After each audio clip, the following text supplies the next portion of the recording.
14 ya karo Mas Gareng Jajak. Oh, ngono gemeh. Ana ngrandu ya. Sing wedok sapa? Hani Kusuma, Nandasari, Lucy Brahman. Itu. Apa sing wedok Mbak Elisa Orkarus Alaso. Oh, iya. Kapan nih? Ya. Mas, gimana Mas? Ayo konco neng gisik gembira.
Mas Gareng Jajak iki sing nelpon aku, kadang bengi iki sing nelpon kuwi panitia, ora lewat aku ya, aku ora patek wani ngongkon temen-temen lho, mergo sing bayari dudu aku. Nggih, panitia iki pinter kok, Pak. Pinter napa? Lah telepon kula. Hah? Ngapunten Mas Projo piyambak nggih ngapunten. Lah ki napa Pak kok mboten liwat Pak Kangko? Nek Pak Kangko angel dunyang kok. Enak dulu. Gaji cangkemmu. Dalan yo kok beto gaji yo. Ning estu lho Pak. Apa? Aku yo mau kalah wong siji panitia dhewe kok. Ah. Oh digeke lagi nganti sana aku yo duwe. Lah kowe kudu iso. Iso no. Heeh. Lah kok gur nganti sana sambil Ponorogo tak kira kabeh kok. Wah. Kuwi jenenge gareng cerdas dan berintelektual tinggi. Yo rasa diomongke ora aku. Nek jenengan ora 5 menit to. Ah. Kula lungguh lagi 15 detik. Kayak tempat tadi. Dadi cah pinter. Ya. Tak pengen rupuh kowe.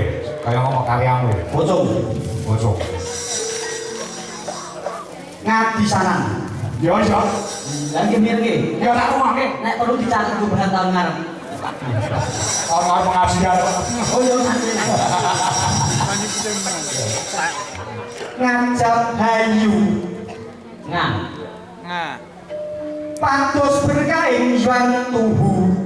Ngene niku ngajab hayu pados berkain yang tubuh. Ah, terus Dimen slamet donya sadaya sami lestari nanggap wayang gareng lan Hani Kusuma nganti sana.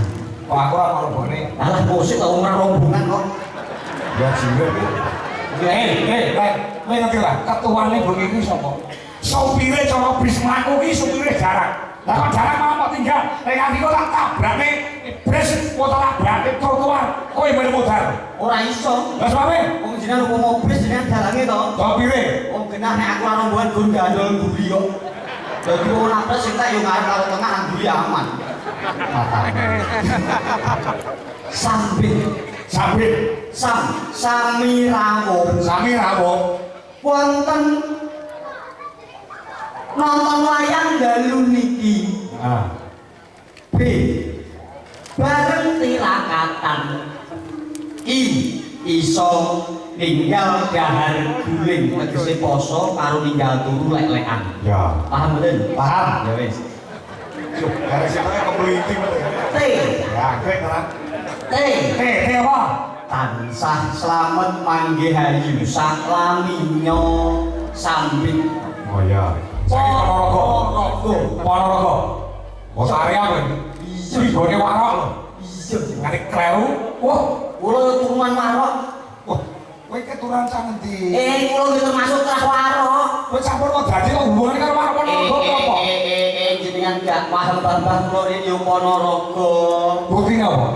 Jenenge kula asli iki Warok Suro Sapar Mundut Batu Mundut. Bisa sih yo. Ya, Ponorogo. Ponorogo. Padha guyu. Penontone guyang-guyu. Nonton wayang Purwa. Rasa seneng jroning ati. Gotong royong nanggap wayang do urunan 50.000. Tepuk tangan Kang Mas Jarek. yo iki yo percaya dengan Ya. percaya mboten Ning Jakarta siji. pripun Jenengku dalan ora katut ning tembangmu kok telu. Moko sakmene kae iki larang dhewe aku. Dwijo Kangkong Ya. Dwijo Kangkong Dwi iku artine punjul kok satu tegese punjul saka siji di buku kok Ya. artine punjul kok satu Dwi Jo. Jowondo ditulak tulak iki dicontoh Ora enak dicontoh. ora dicontoh Sebabnya apa? Kok tau jawab lho. iya kang punjul iku ora becik Dijo kang konangan bojo wis rabi punjul ping pisan Memet. Betul. Betul, itu tak bener ke. Oh, bojoku ora bakal nesu. Lah nyapa? Wis ngerti kok. Aku ki nalika arep rapi karo bojoku iki wis ngerti kondisiku ki apa. Aku lak dadi duren. Iya. Belum. Berarti berjuri. Ora. Lah, Duren iki dudak keren. kaya iki Apa? jamur Kok iso jamur? janda di bawah umur.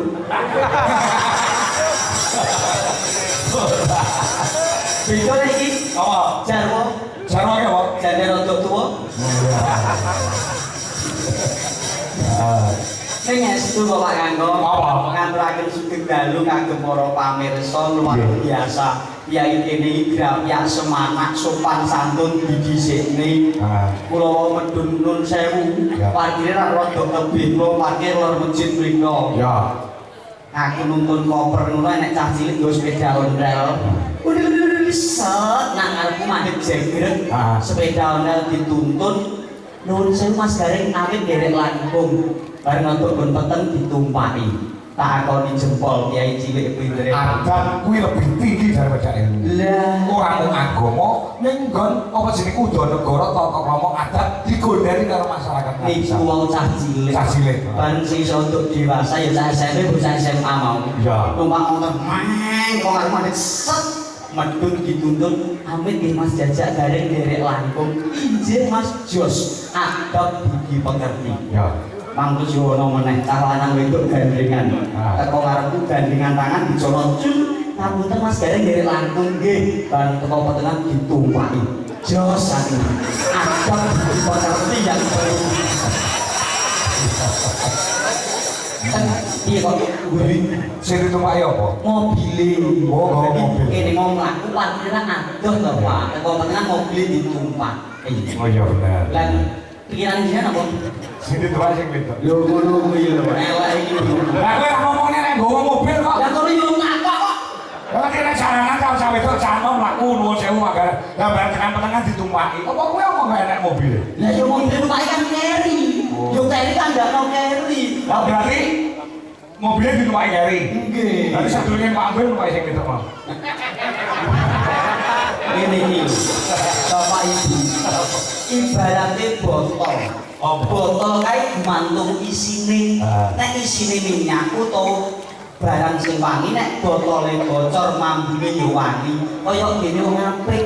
Nek wong wis ketok apik, apa sak pancape mesti barang sing apik. Beda nek botol kok isine peceren. Upama bocor ya ambune batang. Omongane biasa yo ora tau apik. Nek wong kok numpak yo wedok. Oh, aku mau saya bocor dari sini peceren. Lah nek kroso monggo aku lan berarti. Iya. Kula wong iki nek ngendika sing becik ngono. Ah iya. Seneng karo sing jengkol. Wah, mbok awal-awalnya nek karo Mbah niku semua aku ora seneng karo ayune gur perkara bokong. Dalan kok salah gur bokong. Aku seneng kuwi kok aku wis sempat nyamuk ganti. Kono ngono tak kok apa yo Mas ora lho. Ora to. Loh, berarti aku. Lah iki Kowe sing elek ning aku tok kumpul nang aku. Sing elek kowe wis sampah nang aku kabeh. monggo lho Pak, monggo. Iki kan wayang wis kena diarani wajib sembahyang. Penyakit dalam muda piwulan. Anggone blangkon. Nek wis gambrang ora usah takon. Anggone beskap ketok besus kabeh. Ono keris nek disengker gak kena nggo iris-iris. Wis perlambat. Kok jenengan kok koyo ngono. Nek kowe nyarani aku perkara ngomong elek lan tidak elek, kowe berarti nyarahi kodrate Gusti Allah. Lah kok sing Gusti Allah ki ngodrake ada dua, ono apik, ono elek. Kowe apik-apik donya ki ora gayeng. Mula sing elek kene aku le, ora apa-apa. Ya, kowe kok ngerti-ngerti mulih gareng ora nek ndase. Ora ndak sapa kowe. Rasa samoni. Iya. Ora masalah. Aku biasa nek jagalane gareng mriki nggo sampah ki aku kok. Lamun gareng dapurmu tok, gareng Semarang bareng nggih sampah ki aku. Jenengan yo rasa cilik ati. Aku yo keloro-loro. Jangan niku. Aku ki iki dikaro karo panitia ora makan sih. Ijin Pak Kanggo kula ngertos nek nyamun dipenggalih jero-jero to Pak. Aku ketemu karo jaga sing sing gareng iki. Nyuwun pangapunten. Kula niki ora minangka guyon aku dadi gojek apa? Guyon yo guyon ini ora ngarepe wong akeh. Jenengan paling ora sedela ece apa apa Pak? Ora. Napa? Iku kurang piro. Jenengan ora. Uripe ngono rek. Ijin. Iki pancen namung nderekaken jurung donga pamuji parke ngladan ngati sanan ngayahi suronan utawa sedekah bumi ugi tansah pikantuk barokah Gusti sampah murakapi kagem sedaya warga ing sami rawuh tansah jujur kang winayuh subodo kang sinangka basuki kang kesti satemah resik desane resik atine kabul kabeh kajat lan cita-citane amin Allahumma sego ketan parutane klopo roti donat ditambahi gula piyai ngati sanan uga panjang yuswa awake sehat sugih bondo ngono lho Pak jenengan paham mboten jenengan yo wayangan ket sore suluk caturan sabetan koprol ora enek wong tepuk tangan aku gundungan lho sumene tepuk tangan kabeh Nek kalau aku ki kadaluwarsa lha kok saged ndongake kanggo parian mungkin no seniman kesuwen. Lho.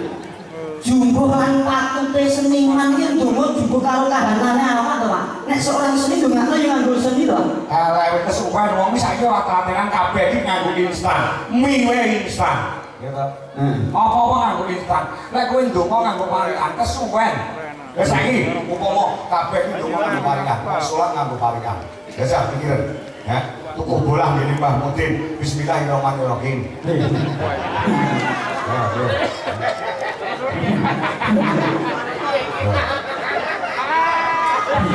Saya para kesuwen iki kok suwi lho. Nanti subuh lho wong salat. Ora nganggo parian. Iya. Tukulawuh mangan jadah. Apa kuwi? Sami Allah budiman hamidah. Lah iya. Iya kan darat. Tukulawuh awan mau Mangan jadah. mangan jadah. Sami Allah Sing makmume ora sami Allah ora ngene malah cakep. Ayo. Oh, somat oleh nanti isu ngono kuwi. Dadi apa tuh the point lho saiki kira diperpanjang wong saiki ora telatenan. wayang banget kakek jejen ora kakek wis biasane ndang guyu ndak bras-bras ngono ndak bayaran selesai. Sami sehat ya, Bu? Panjang umur. Sehat? Panjang umur. Amin. Ya Allah, suruh caca.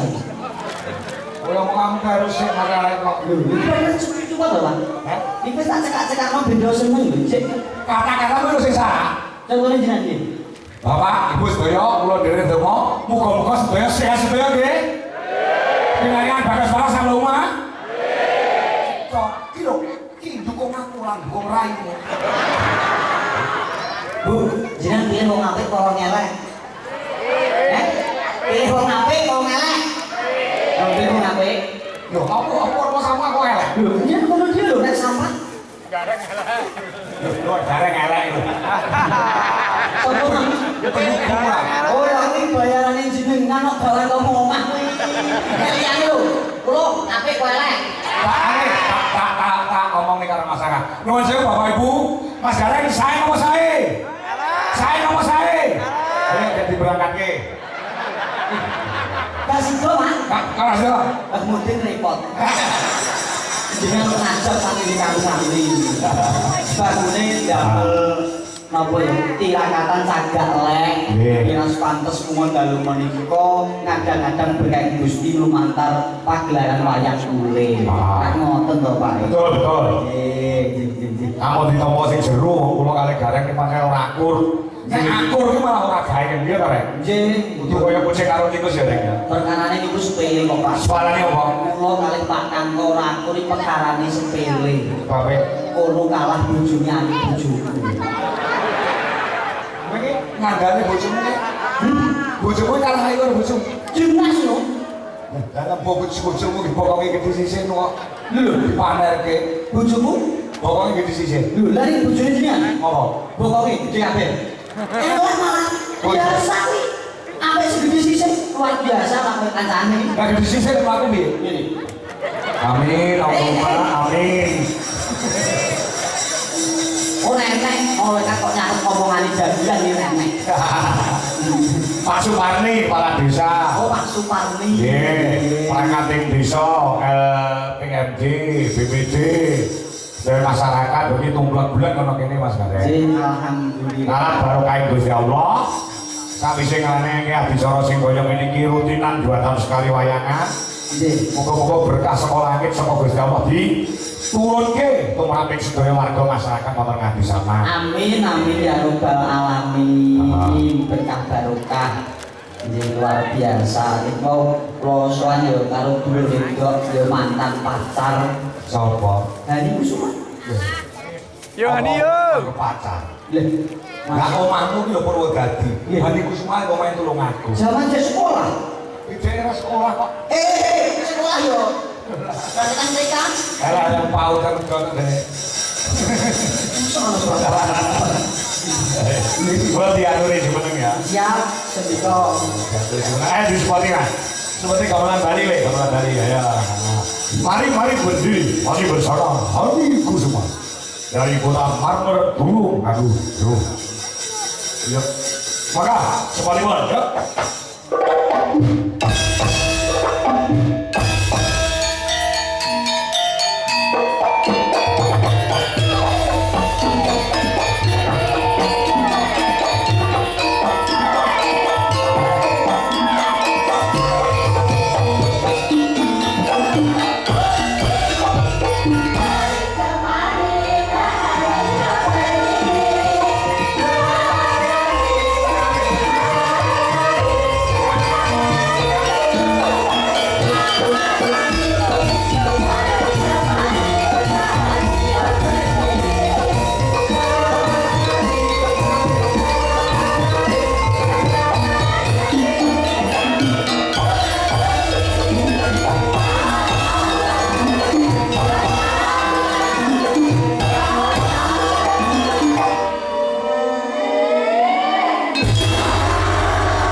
Bener awe. Rumah sama yang di sini gak mau nih bapak. Bapakku ini aja dibombong gak karaki contoh. takon, bokong ki ning ndi iki sarung. Kok panggah diomong nek bokong. Terus kan dia ngotot kok pangan kok. Apa? Ngomongnya ngotot manggil bokong. Lah jenenge apa ora kuwi? Kim, liyane niku mawon. Pantat. Bener ngomong sarung malah bolak-balik. Lah ya apa sarung? Napa? Foto liyane niku. Ya apa? Lihat iku ya. Ya niku apa? Ana sandinge to. Tangan iki lho. Oh tangan. Ah, ini kanca-kanca bicara sing ketiak baru pertama kali kan. Nggih. Bergembira loh. Kira kula remen saneng njogone iki. Ngeten iki kula suwi seneng kula semangat. Oh iya. Apa nek sing jenenge Mas Ardi niku. Saya kok kuning. Sowan wonten adisanan. Nang menika ngarep-ngarep di menika dimen. Sa menika sadaya masyarakat lan niku nandang bunga ora mesti nandang susah.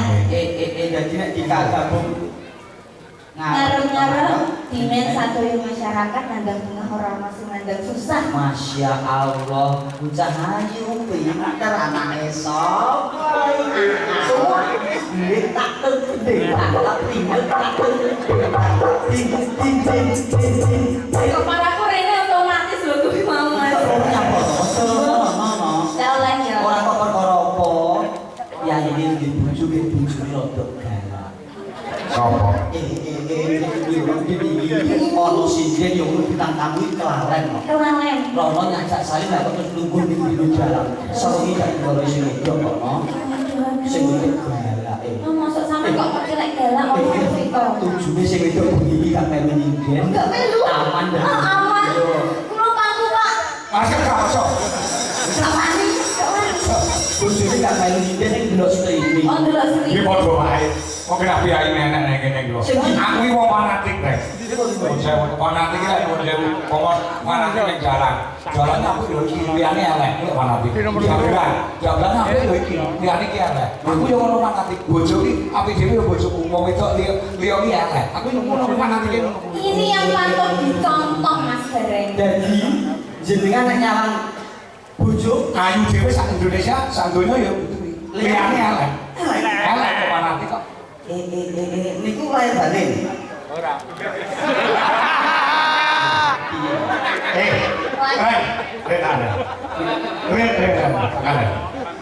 Kok patah mengatakan? Nek patah dan giling. Sudah ada kata-kata yang indah. Jikalau kamu di jalan melihat orang cantik, langsung kamu pulang pandang istrimu. Kalau aku ya jadi aku nongkrong neng mall.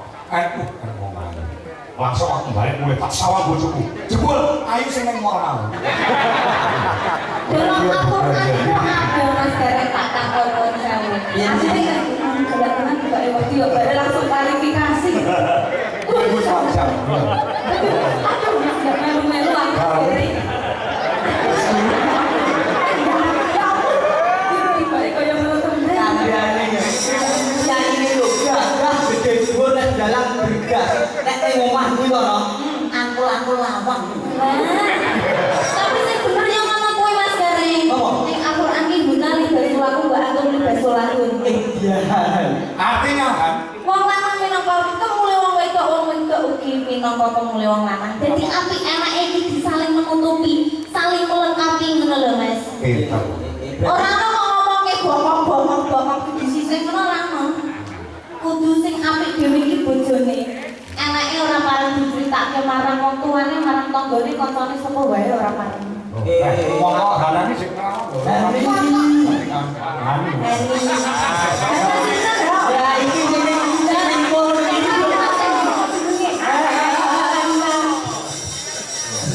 Kami ya.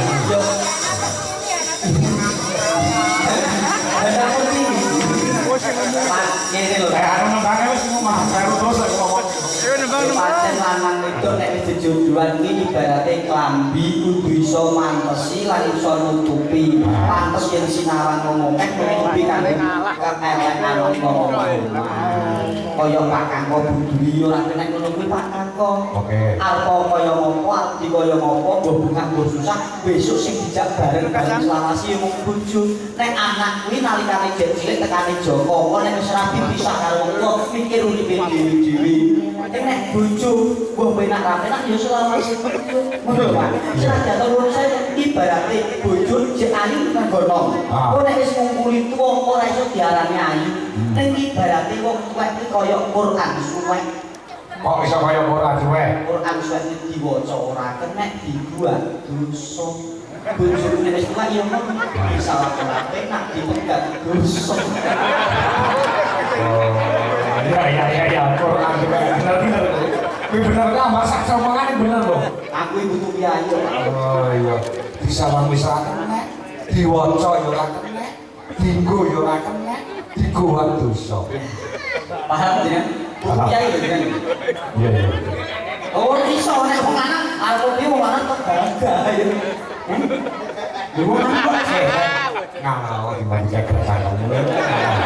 sinten Aku gak bojoku wedi kok. wah yo ora bojoku kok.